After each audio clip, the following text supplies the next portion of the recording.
সরে গেছে গা, সাদে গুমরা হয়ে গেছে। এই আল্লাহ তাআলার হাতে হেদায়েত আছে, ওইটা বলছে হেদায়েত নাই। সে গুমরা হয়ে গেছে, মুসা আলাইহিস সালামের বিরুদ্ধে কথা বলছে, এরকম ভাবে বিভিন্ন মাসালা বলে সে দুনিয়ার মধ্যে একটা ফিতনা সৃষ্টি করছে।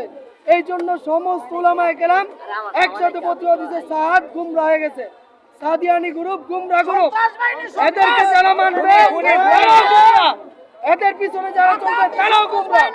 এই জন্য আমাদের সকলকে তাদের থেকে বিরত থাকতে হবে এবং তারা অহেতুক ভাবে আমাদের সাথী ভাইরা ঘুমানো অবস্থায়, সাহায্যরত অবস্থায়, জিকিররত অবস্থায় বসা ছিল, তাদেরকে তারা চাইনিজ কুড়াল বিভিন্ন অস্ত্র শস্ত্র নিয়ে তারা এরকম ভাবে তাদের উপর আক্রমণ করেছেন এবং আক্রমণ করে তাদেরকে তারা শহীদ করেছে এবং হাজার হাজার সাথীকে তারা আহত করেছে এবং যাকে যেভাবে পাইছে এমনকি বয়োবৃদ্ধ আলেম মুরব্বী এবং তাদেরকেও তারা শহীদ করছে এবং তাদেরকেও তারা মারছে।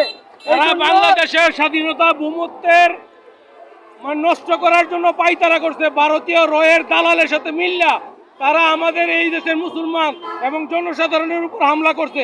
সাথে আলেম উলামা, এই দেশের আলেমদেরকে হত্যা করার জন্য রাত্রে ঘুমের মধ্যে 3টার সময় তারা হামলা করছে। দাও, ছুরি, রামদাও এরকম ভাবে বিভিন্ন জিনিস দিয়ে আঘাত করছে। 3জন শহীদকে, 3জন উলামা একরামদেরকে শহীদ করছে। এর মধ্যে পাকুন দিয়ার একজনকে বুকের ভিতর ছুরি ঢুকায় হামলা করছে।